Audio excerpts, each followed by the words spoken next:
आजकल सोलन में स्कैबिज के काफी मरीज क्षेत्र अस्पताल में आ रहे हैं। इस बीमारी से केवल सावधानी से ही बचा जा सकता है। ये जानकारी सोलन के क्षेत्र अस्पताल में तैनात डॉक्टर अर्पणा शर्मा ने मीडिया को दी। उन्होंने बताया कि बीमारी छोटे से कीट के कारण होती है जो बेहद सूक्ष्म होता है, जिसे हम देख नहीं सकते।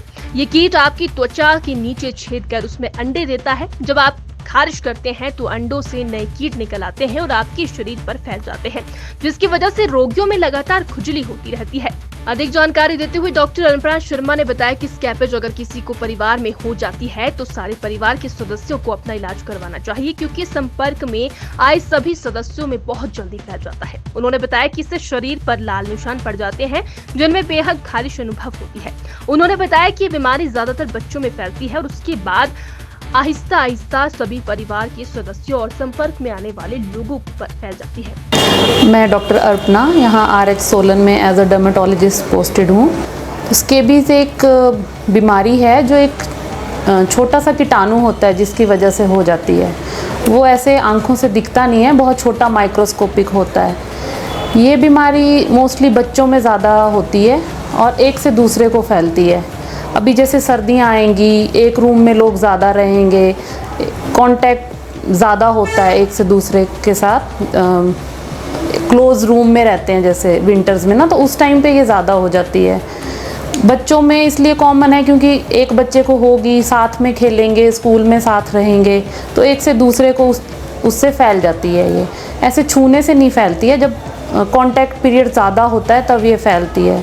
बच्चों को हो गई, उनसे वो अपने पेरेंट्स के साथ सोएंगे तो पेरेंट्स को हो जाएगी।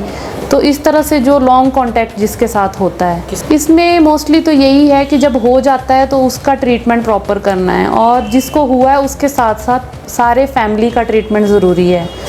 इसमें हम एक दवाई देते हैं जो पूरी फैमिली को लगानी होती है, पूरी रात लगा के रखनी होती है, अगले दिन फिर नहाना होता है। और इसमें प्रिकॉशन ये है कि दवाई के साथ साथ सफाई का विशेष ध्यान रखना पड़ता है।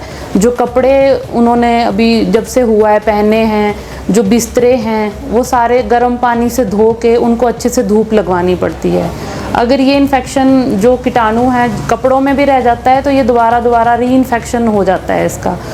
तो इसलिए अभी जब विंटर्स आएंगी तो ये केसेस बहुत ज़्यादा देखे जाते हैं।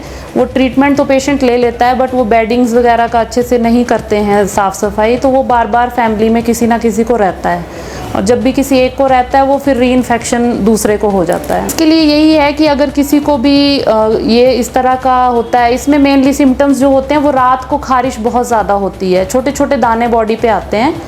तो बच्चों में तो फेस पे भी आ जाते हैं, बड़ों में फेस पे नहीं आते हैं। बॉडी में छोटे छोटे दाने आएंगे और खारिश रात को ही ज़्यादा होती है, दिन में इतनी नहीं होती है। तो इस तरह का जिसको भी लगता है कि ऐसे सिम्टम्स हैं वो एक बार दिखवा के प्रॉपर ट्रीटमेंट करवाएं।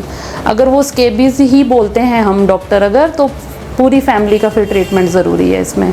और बिस्तरे वगैरह जैसे बताएं उसका डिसइंफेक्शन बहुत ज़रूरी है।